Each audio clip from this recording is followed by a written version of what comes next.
this study, and we're looking at what has become really the hot button topic of our day in our culture.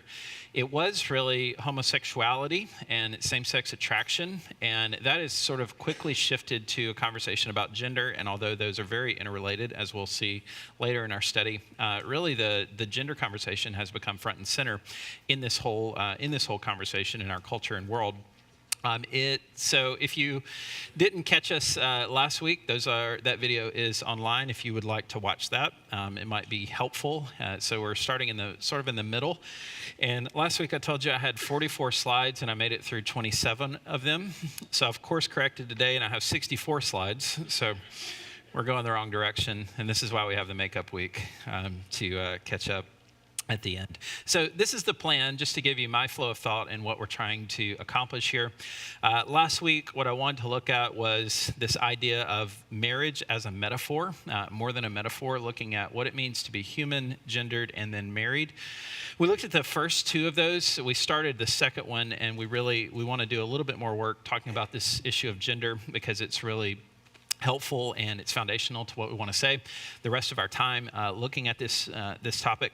So that's what we did, and then we didn't really talk too much about the marriage piece of it, so that will be today, and then we'll start to get into these other concepts of sin and shame, pornography, and attraction. We probably won't make it all the way there today, so most of that will be pushed to next week is the plan.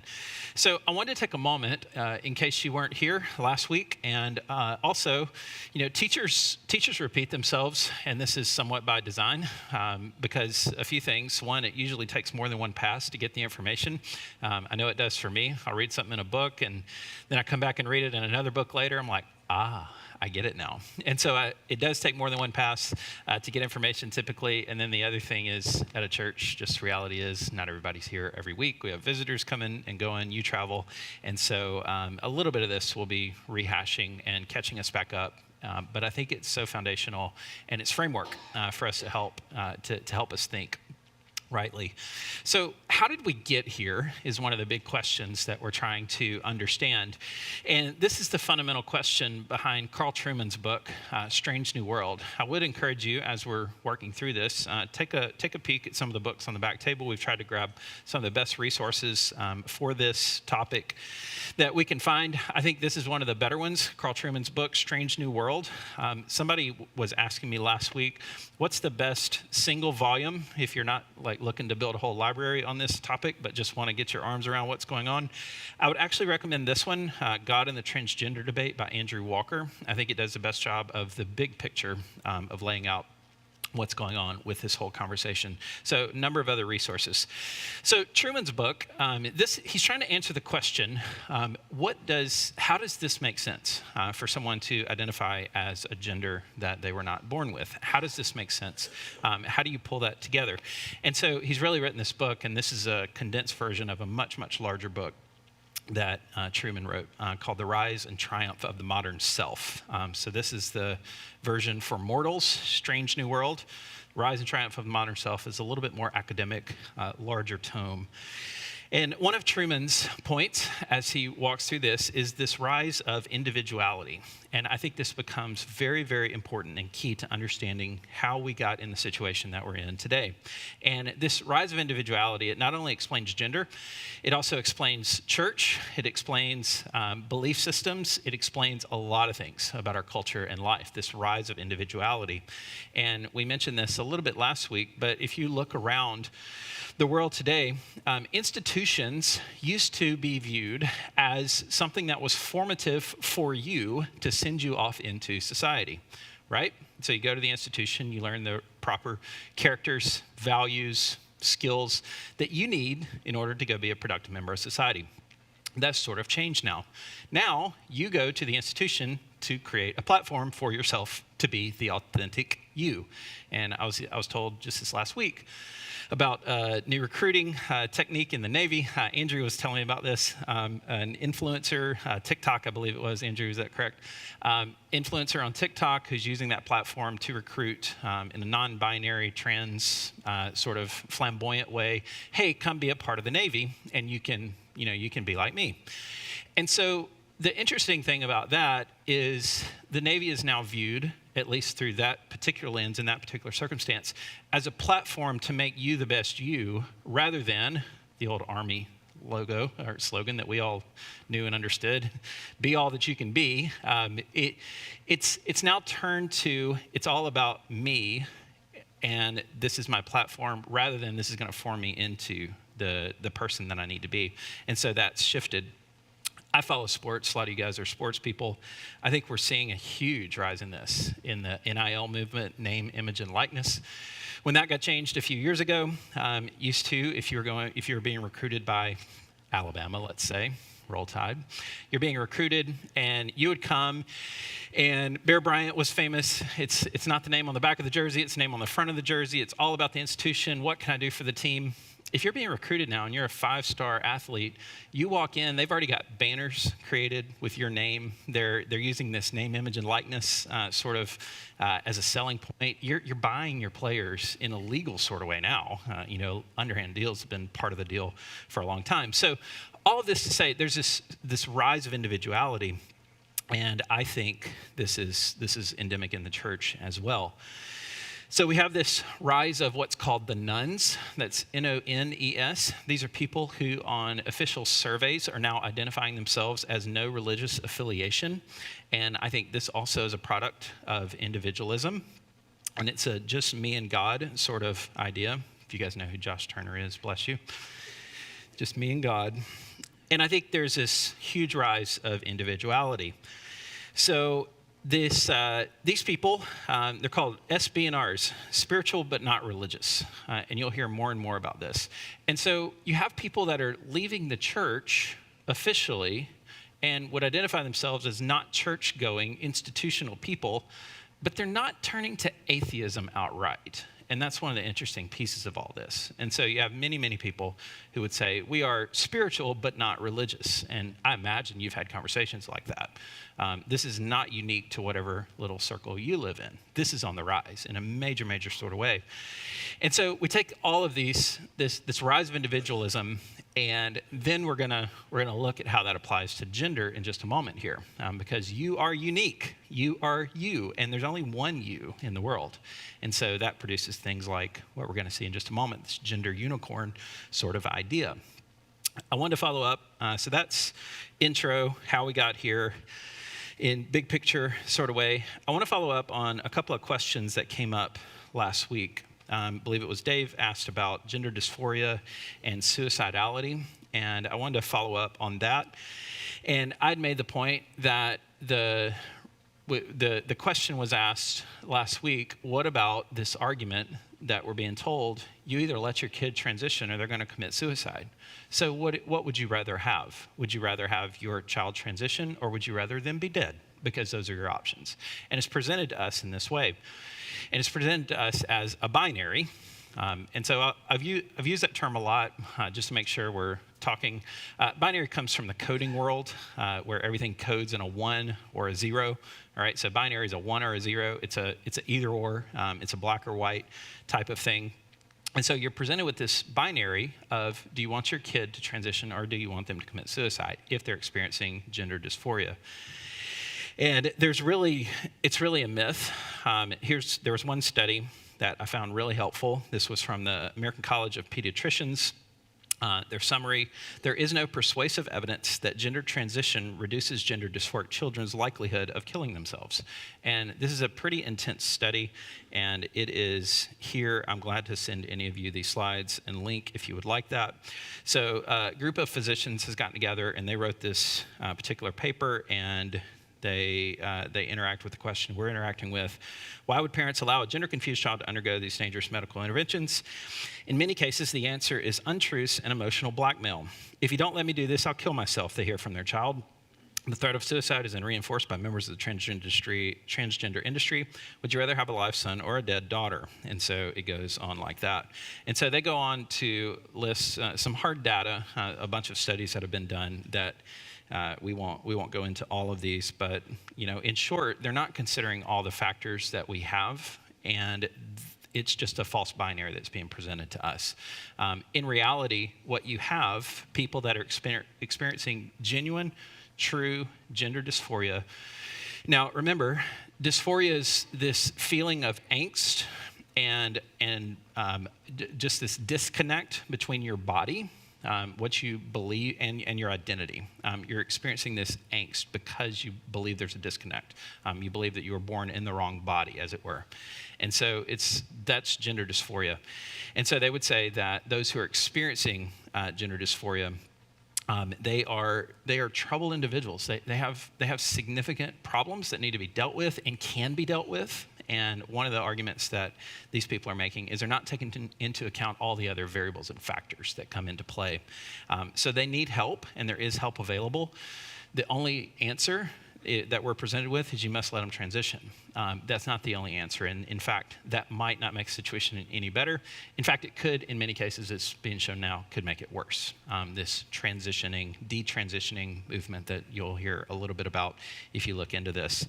You can't truly undo a surgery once a surgery has happened. Anybody in here that's had some sort of surgery before, you know that you can't, it's not a car part, like you can't pop one wheel off and put another one on.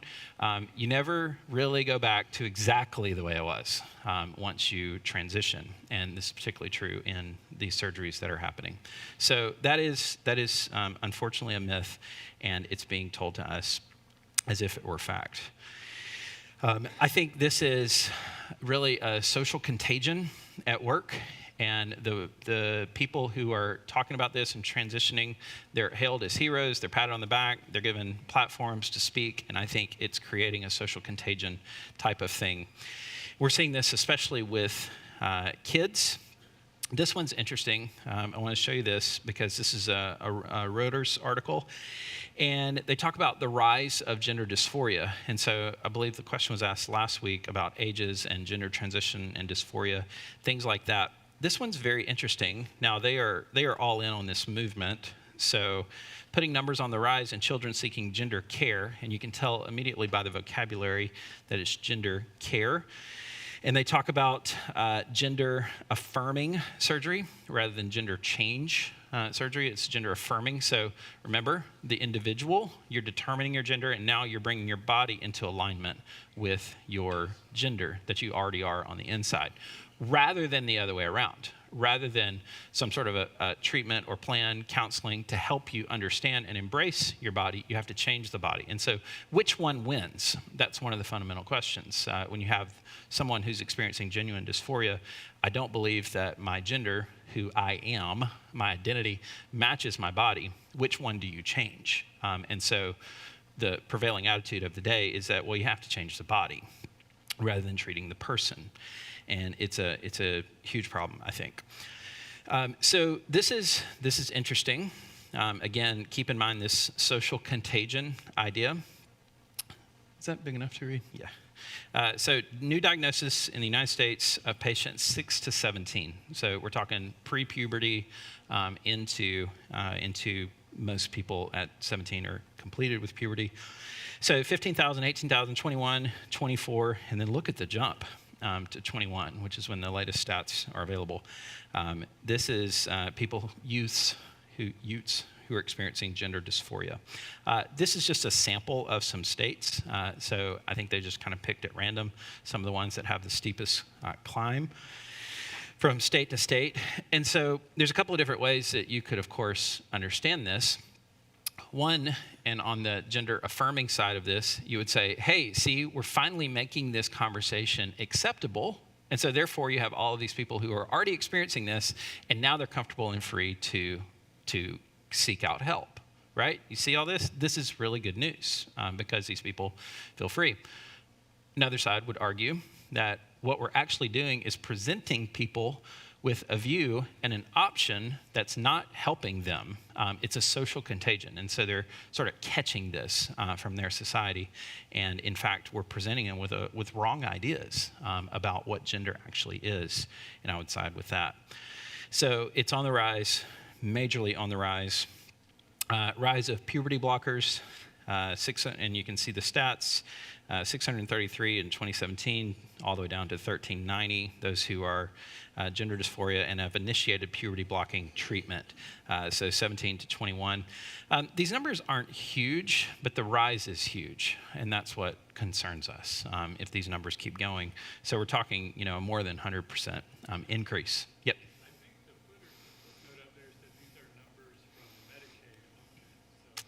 Oh, yeah, you're right. I think if that's true, it's not the whole population, it's just the same. Yeah, you're right. You're right, and I think that's the only that it was in partnership with Komodo Health with Medicaid. So yeah, you're right. That's a good point.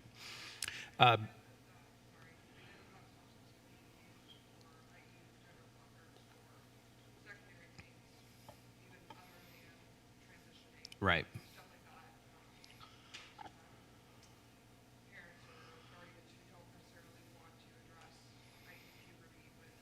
Right.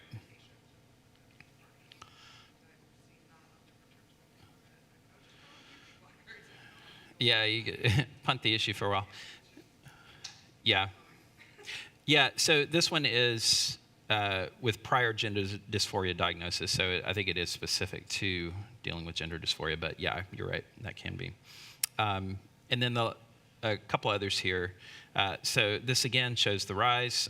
So hormone therapy, patients age 6 to 17, so you have 1,900 increased to 4,200. So again, we're doubling, more than doubling in just a few short years. And my question is trajectory. This may be a relatively small both sample size and then relatively small number of people at this point, but trajectory-wise, like what are we talking about? Because it is a small percentage of the population right now that are experiencing this and going through these types of treatments. And it's really interesting.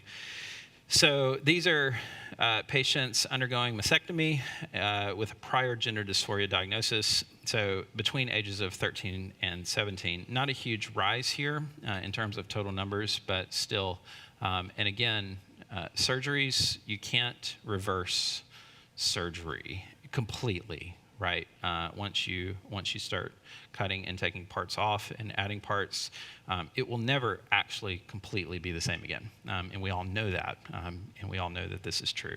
So that's an interesting thing. And again, this new site is not putting this in a negative light. It's saying we're creating now a platform for these poor people to speak because they've been afraid to speak about these issues. So it's very concerning, and I think part of what we have to do as Christians, and you're going to be bumping into people who are experiencing this, walking through this. We need to create a place where they can have these conversations in a kind, honest, intelligent, loving, compassionate sort of way. If our first reaction is, well, that's stupid, you're just not getting anywhere with that conversation. So we got to do better. We got to have reasonable, good conversations about this stuff, which is part of the reason why we're going through this today. Yeah, Mike?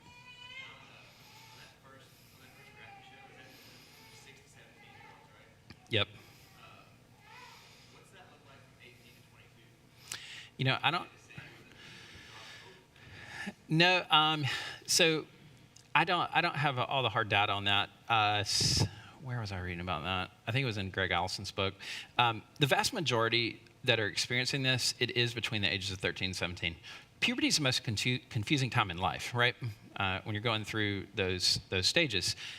So I don't know. It's far less. The graph turns down people that transition after that stage. It happens. Adults do transition later. But I think we're going to see it more and more. And people that have maybe in the back of their minds have been like toying with this idea. In generations past, they would have just, because it wasn't socially acceptable thing to do, I think you're going to see more and more of this at the younger ages. It's almost inevitable. I hate to say it that way to sound the alarm, but it almost is inevitable at this point, unless some things change in culturally how we're thinking about this stuff. Yeah, talking about the numbers, it seems like sometimes you hear people say, hey, it's not that many people in relation to the population. So Right. Why are you Christians all wound up about all this? And I think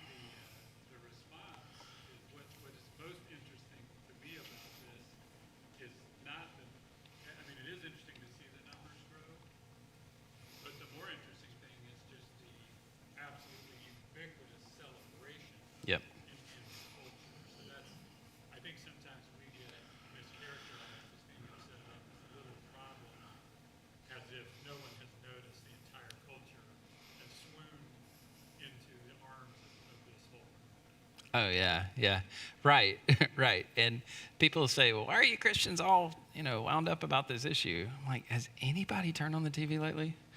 Like, where do you not see this?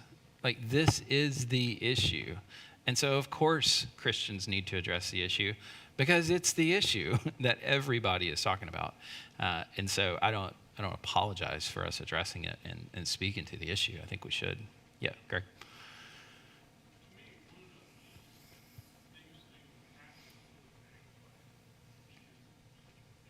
Yeah, you're right. Bruce Jenner. Yeah. No, that was one of the sparks. In every movement, there's sort of this building momentum that's kind of happening. What happens in the academy, and then it eventually filters down in theological terms. It filters down into, the thinkers, theologians, and it filters its way down into the pastors, and it filters its way down into the pew, into the people. And so I think these things that kind of start in theory, eventually work their way down, and then at the common level, there's typically a spark of some sort, or a series of kind of sparks that light this fire that takes off. And that's true of anything. And so I think the Bruce Jenner situation was one of those that really sparked this thing into high gear. I think that's certainly true. And I think with Jenner's situation, because he was such a man's man, I think is what helped to create, Olympian, decathlon, and then all of a sudden, there's this complete change, of persona, and so I do think that was a big issue. Okay, let's talk a little bit more about how we got here. I reviewed this with you last week. We have this fact-value division, and so facts and values are separated out. God gets relegated to the top tier. He's just a value. It's not like science. And so facts go on the bottom, and this was Schaeffer's sort of take on how we think about the world. Nancy Pearcey developed this further in her books, Division of Fact and Value. You have science on the bottom, God as a value goes on top. So now you have sex on the bottom, biological sex, and gender goes on the top, though, and they really don't have to have anything to do with each other. If they do, then you are what's called cisgendered. You match in terms of your biology and your identity. If they don't, you're trans, and so that's normative today. So when gender is separated from biology, it really leads to limitless possibilities, and so you're no longer stuck in a binary. Again, I'm using that term a lot. It's a 1 or a 0. It's a yes or a no.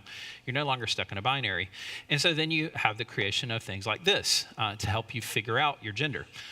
These are actual things. These have been used in various school systems. You can go look it up. This is not mythology. This is not something that somebody created just to try to scare all the parents out there about what your children are learning in school. This is an actual thing. You can look it up. I first became aware about this. I heard about the usage of the genderbread person in a school system in Nebraska.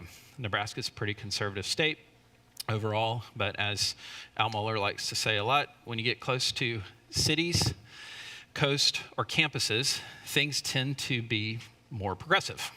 It's just how life works, and so do with that what you will. And so it was a school system around Nebraska, University of Nebraska.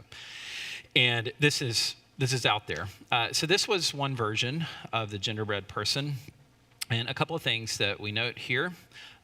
It's no longer binary. Oops, that's not the one I wanted. I wanted this one. So you have these different things. So you have your identity, attraction, sex, and then expression. And so you answer the questions, am I more masculine, more feminine, based on these characteristics, and this helps you to determine your gender.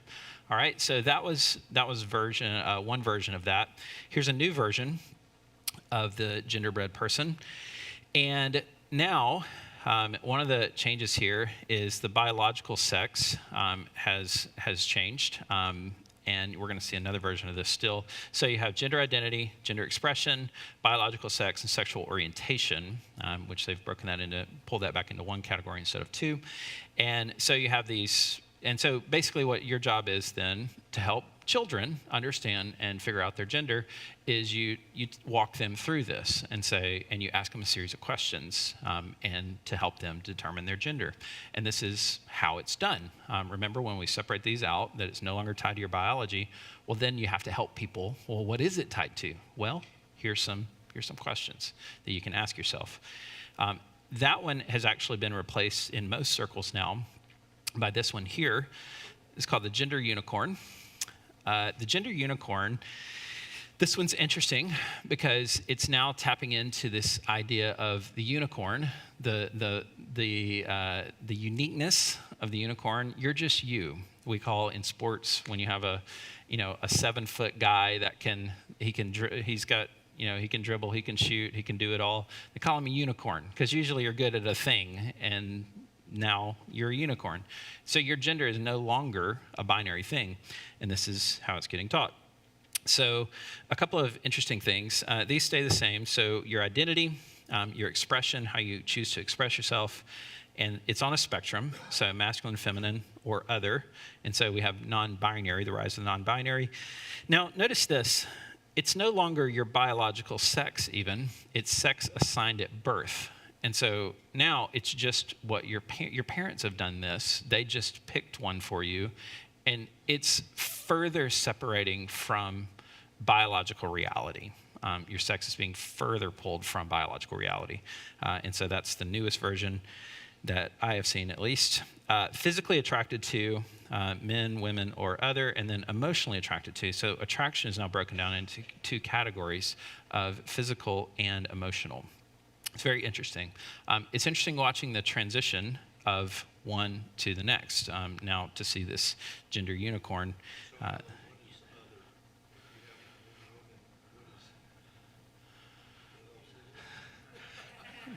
Well, people that I don't know exactly what they would say to that, but people that don't find themselves at home with either gender completely, and that's the non.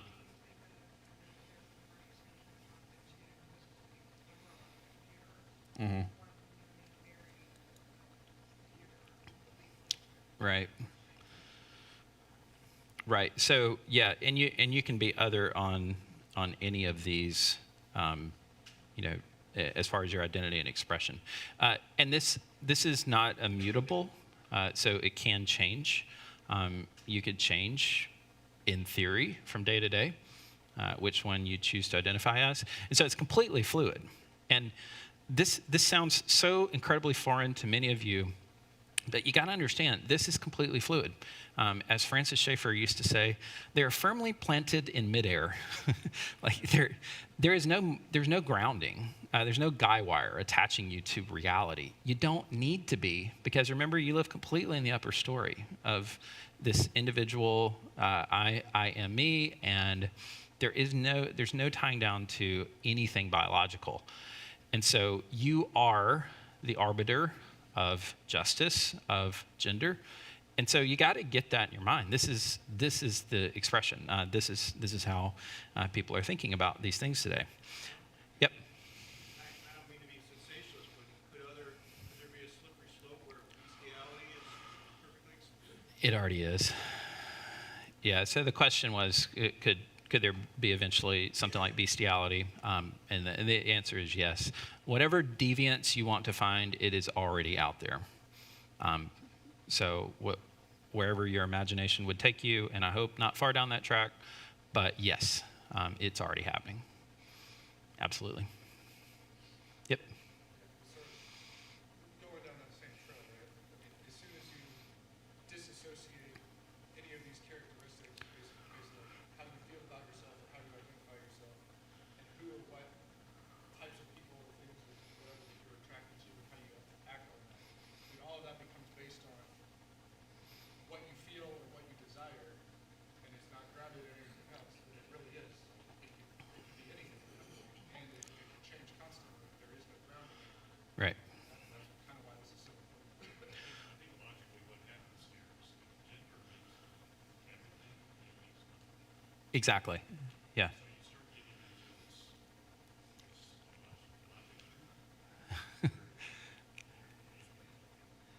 Right. what gives them the right to use the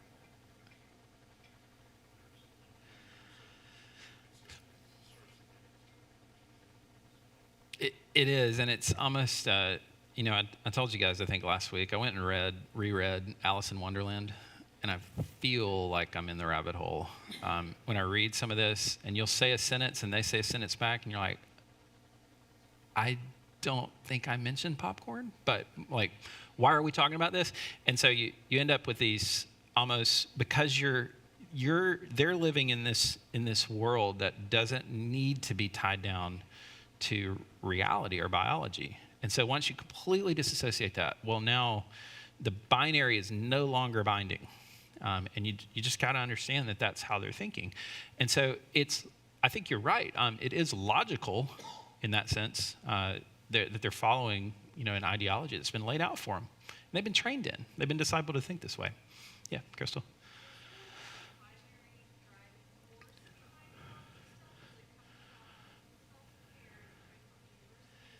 That's an interesting question. So the question was, is there a primary driver of this? I don't know that I have an answer for that.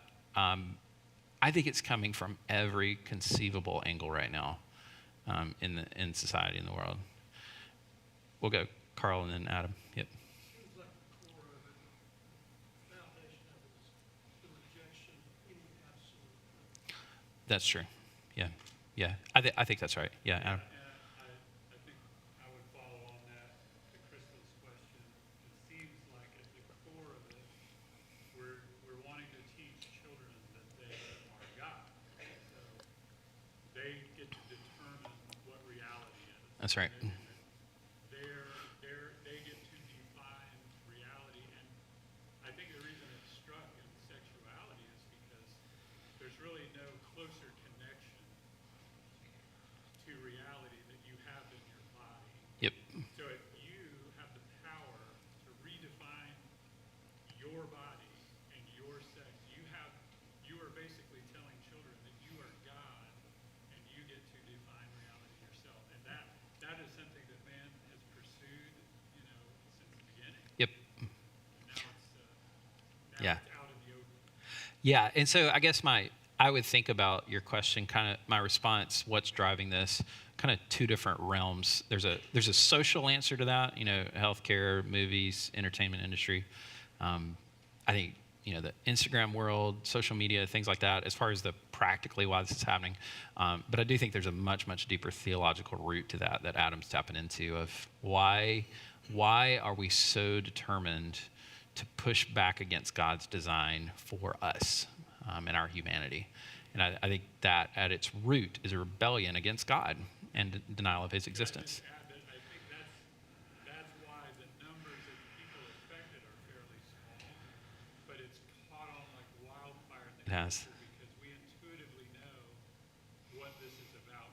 Even if I never plan to change my gender, I like the idea that I have the authority to define reality, and I want you to have it in your Yep. way, and I'll use it in mine. Yep. BK, have it your way. You rule. Yeah. All right.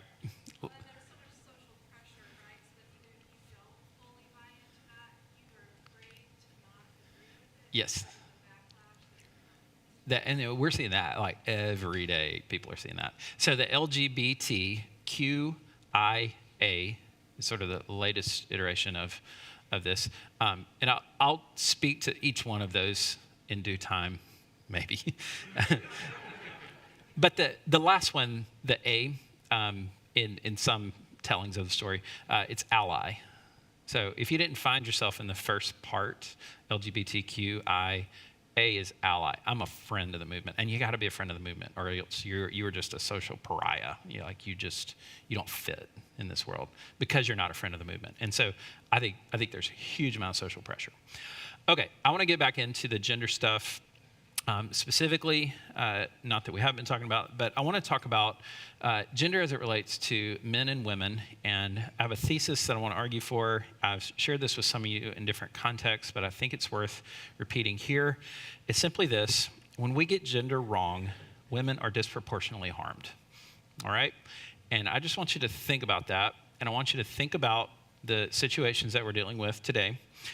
And you decide if that's correct or not. Women are disproportionately harmed. What do I mean by that? Sports. You don't have a ton of female athletes that are trying to get in to fight with the men in things like MMA. There's a situation, there's one right now, a woman who's challenged like any male challenger who wants to fight in the MMA ring, mixed martial arts. I'm going to go ahead and go on record as saying that's a bad idea, all right? It's a bad idea. Swimming, Riley Gaines has pushed this to the forefront most recently. She's a swimmer. She was an Olympic hopeful, and she was beat by Leah Thomas, who transitioned from male to female. So swimming has become a battleground for this. There's Alex and I talked a little bit about your experience in the military, ranger training and operations, selective service. This is still a debate going on. And so a few years ago, when they opened up combat positions to women, all right? Opened up combat positions to women, which used to be men only. And when they did that, people said, hey, that's inconsistent. So if you're going to have equal opportunity, you have equal obligation as well. So we should open up selective service, the draft pool, if there ever were a draft enacted. We should open that up to women as well, right? Because, hey, they're like Lego parts. Sub out a man, put in a woman. What's the difference? So they should all have equal obligation as well. And I think there's, too many people that have grown up watching, Katniss Everdeen in the Hunger Games and think, women, we can go take over the world. Okay, I mean, Katniss was awesome, but like most of the time, I think we're gonna say that's probably not normative. All right, that was very gentle. It's not normative. That's not typical. We all know it. All right, we all know it. We know this is true.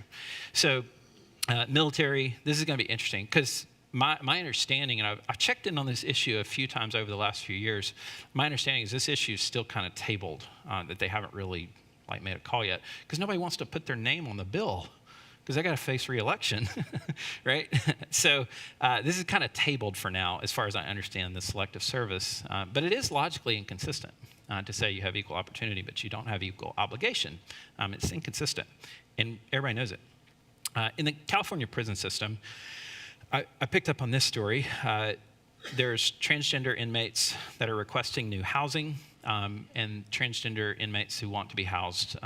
A male that's identifying as a female wants to be housed in a women's prison. What could go wrong, right? What could possibly go wrong? It's a terrible idea. We all know it's a terrible idea. So when we get gender wrong, women are disproportionately harmed. I think in some situations, different issues, but when you have overly chauvinistic styled leadership, you have abuse situations that crop up. When you don't get gender right, abuse creates situations for that. Marriage, when we get gender wrong, either in abdication or authoritarianism, when men get gender roles wrong, it harms women disproportionately. And then teens. I've talked about this a few times, but there was a recent CDC study, and I won't go into details on that. In 2021, 56% of our teens, our girls, feel persistent sadness and hopelessness, which is up 36% in 2011. So boys rose from 21% to 29%. So there's a rise in persistent feelings of hopelessness and sadness, but it's disproportionately, whatever's happening is disproportionately affecting our girls over the last 10 years. I don't think it's a coincidence that the smartphone was introduced in 2012, so this is like first decade of smartphone use, first generation that's grown up with that. I don't think that's coincidence at all. But my question is, why is it disproportionately affecting our girls? And I think it's worth exploring and thinking about. I don't have all the answers to that. We're not going to explore that too deeply. But just get my main thesis here this morning. When we get this wrong, women are disproportionately harmed. It's always the case. It's just going to be the case. So I think we need to take a long, hard look at what the Bible actually says. So we're talking about gender according to the culture. Now let's talk about gender according to the Bible. So there's a few things going on here in Genesis, and I'll just mention these. So you have this binary pattern in Genesis, which is worth noting and understanding, I believe. Greg Allison talks about this in his book, Embodied, and I found it really helpful.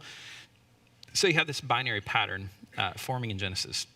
So you have nothing, and then you have something, you have light, and then you have dark, day and night.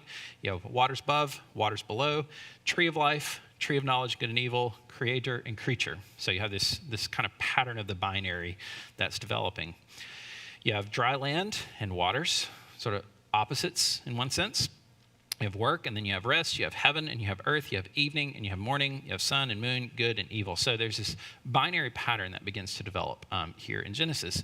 And then in the midst of this, you have the creation of man and woman. And there's distinction within that as well. And so in Genesis 1, what you have is an emphasis on equality, male and female, created in the image of God. In Genesis 2, I believe what you have is distinction formed out of the man to be a helper for the man. And so I think you have equality and distinction right there in Genesis 1 and Genesis 2. There's, Jesus talks about male and female from the beginning. God has created male and female. So there's obviously a binary that was in play in the mind of Jesus as he was speaking to people. And of course, this wouldn't have been an issue necessarily that would have been active in the day for Jesus to address. He, of course, in the Bible, it does mention things like men that are wearing women's clothes in the Old Testament, in Leviticus, places like that. But there's never a mention of becoming a woman or a man. All right, so that's what's new about this whole conversation. There's no indication that was in the mind that you could actually be the other gender. You could perhaps, in some sort of way, identify as the other gender. And then in something like a homosexual relationship, you can take the place of the other gender in a sexual encounter. That is part of what Paul is getting at in Romans 1. So you have this binary, and you have these roles that begin to be established and understood. So we could say it this way: a man is a male bearer of God's image. A woman is a female bearer of God's image. Again, equality yet distinction. I think both are very, very important. So that's gender, in a nutshell, what we're looking at and talking about with that. Let's move into talking a little bit more about marriage. I think if you have no concept of a binary in gender, marriage really between a man and a woman is not going to make sense to you. It's a natural outflow.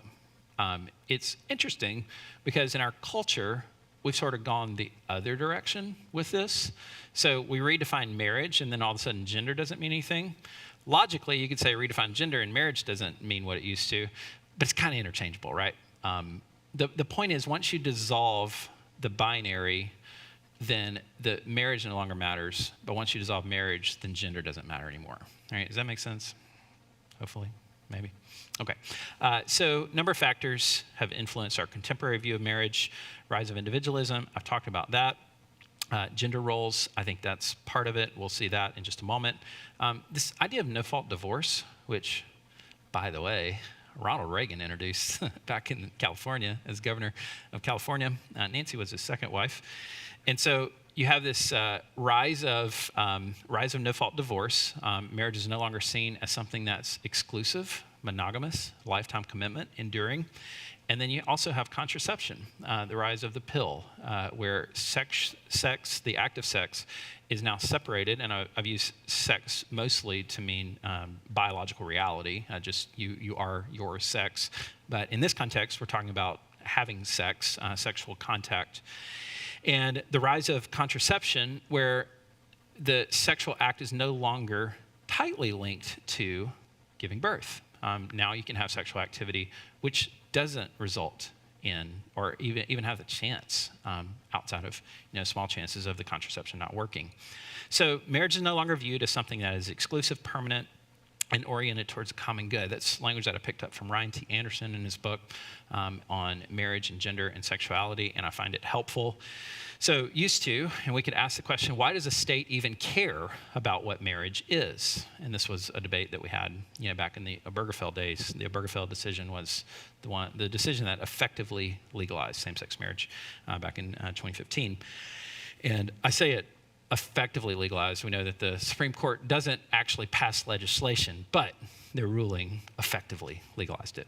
It was effectively legislating from the bench, as it were. So marriage is no longer viewed as something that's exclusive, permanent, and oriented towards common good, meaning children. That's why the state's interested in marriage, originally at least, because it provides stability for society moving forward, understanding the family as sort of this bottom line building block of what marriage and family is. Okay, so why can't Christians just get over it? Well, one of the reasons is marriage has been defined for us, and we're not free to redefine it. So it's not up for discussion for Christians, what is marriage? The Bible defines marriage.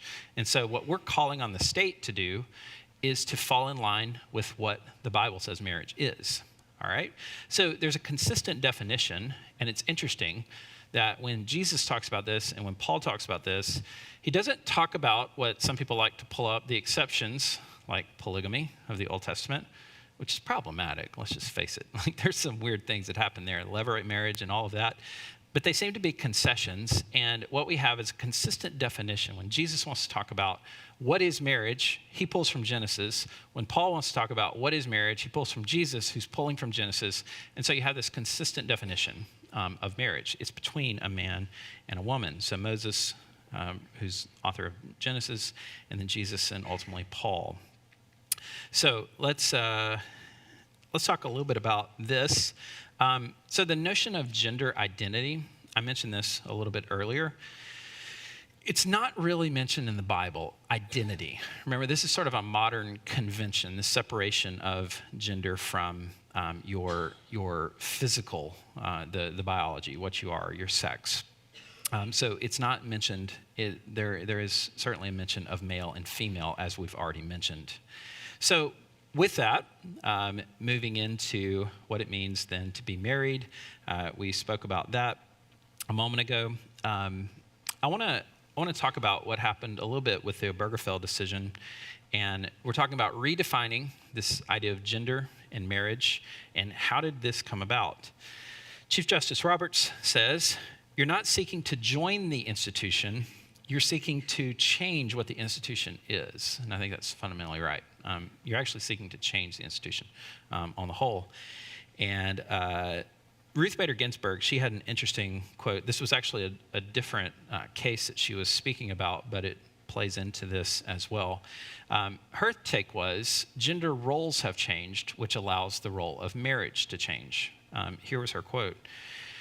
"Back in the old days, marriage was a relationship between the dominant breadwinning husband and the subordinate child-rearing wife." And so she says, with the egalitarian movement, the rise of feminism, first wave, second wave feminism, which were largely, especially in first wave feminism, that was sort of the suffrage movement in the 20s, giving women the right to vote. We would say there was a lot of good fruit that was produced from original feminism, the original feminist movement. But now we're into the second, third wave, even fourth wave now, feminism, which is a little bit of a fundamentally different thing than what was going on early on. So she's saying with the rise of this, women are now in the workforce. We've closed this gap on earnings. And so now you can redefine what marriage is, because you're no longer going to stick a woman into a relationship with just another woman, and neither one of them can make a living, right? And so now gender roles have shifted, and so that allows us to redefine what this is, all right? Does that argument at least make sense? That was part of the argumentation here at the Supreme Court. So what does the Bible say about marriage? I'll just introduce these, and we'll call it a day for today and pick it up next week. Marriage in the Bible. I think in order to understand what the Bible says, I think we have to get four things here. It's complementary, it's illustrative, it's exclusive, and enduring. Complementary meaning I think you have a man and a woman, and I do think you have marriage roles, and gender plays into that. It's illustrating something for us. It's illustrative, and that is the relationship between Christ and his church. And when you start to change what marriage is, you're actually changing the very illustration that God used in order to express his relationship with Christ and the church. It's exclusive. Jesus is exclusively, we are exclusively his bride. And so it's an exclusive commitment, and it's an enduring one. Jesus did not buy the church with his blood with a prenup. It didn't work that way. So it is an enduring relationship as well. And I would say in order to get marriage right, according to the Bible, you really need all four of those pieces, according to the scriptures. Now, talking like that is going to make you maybe sound like a crazy person out there in the culture, because a lot of people don't agree with these anymore. But I think biblically, those four words sort of encapsulate what we want to say about marriage. All right. I'll kick it open for maybe a question or two, or comment. We will start next time exploring these four. I do want to talk more about these, but that's kind of big level overview. Thoughts on that? All right. Yes, Diane.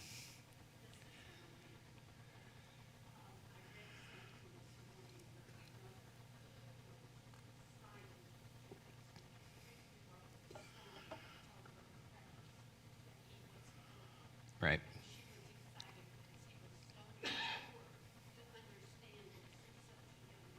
Right. It's three. So if she said a mother was excited that her 3-year-old has decided they're a different gender. Right. And so that's what I'm saying. There's this social contagion. And again, I said last week, it's not crazy in the same sense that we would say it's crazy. It's logical, actually. It's operating within a worldview that they've been trained. They've been trained in, and so that is. I think it's tragic. I think it's tragic what's happening because they're growing up with this like understanding of gender and sexuality that's completely divorced from what I would call reality. It's completely divorced from that. It's all this individualism. Yep. You know, it just reminds me we're like sheep being led in slaughter. When you see people embracing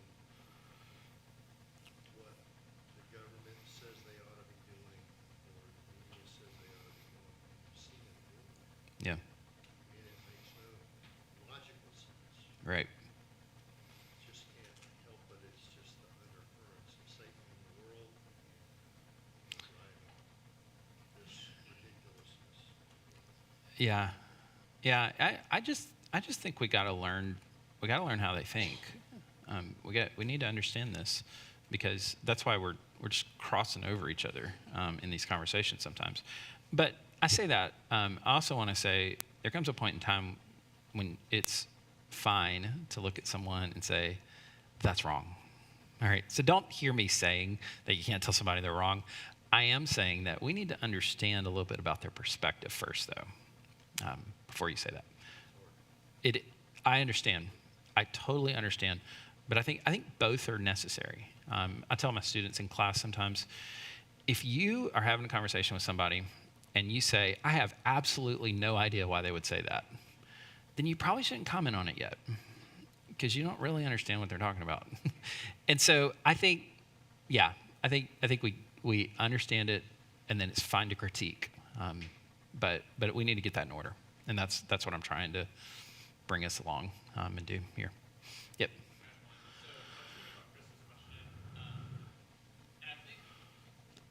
I think where it's coming from is actually, and I mean, there are people that are definitely like bad faith, like, you know, like there might be some people who just legitimately like are completely against anything we have to say. But I think the vast majority of people you know, on the street that like want to be an ally, want to be recognized as an ally. Right. I think that they have the reason why they're so for it is they have the values of care and compassion, which we as Christians would be like, yeah, care and compassion, like we're totally on board with that. But it's how we define care and compassion. Yeah. And the reason that they see sort of this gender affirming movement, the reason they see that as care and compassion is because the technological and philosophical sort of foundations have already been so like stripped away, and they're totally different. So like, I mean, I can agree with somebody like, yeah, care is a good thing, but let's make sure that we're defining care biblically and then also from reality. And that's kind of where we think, you know, Right. compassion, great. Let's talk about what that means though. Yeah. No, I think you're right on that. And I think it's similar to the conversation we had last week about suicidality. if the question is, would you rather this person transition or be dead? Like, well, I think the compassionate side of us should say, well, what we want to do is help, and I don't think those are the only two options. And so I can see that. Yep. I think that's a good point, and the reason it's worth thinking about is it's usually because the church wants to appear compassionate that sometimes we can end up compromising our values. That's right. And so that's the issue for the church is,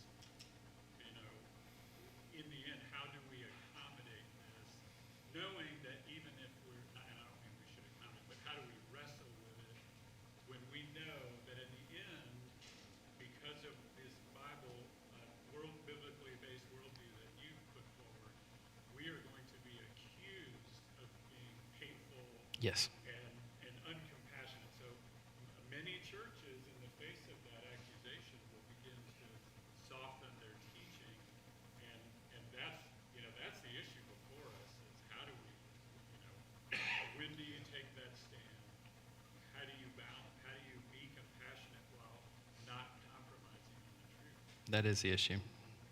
That's the issue, and that's what we're trying to wrestle through here. Well, it's 10:01. I got to go. This could go for a while.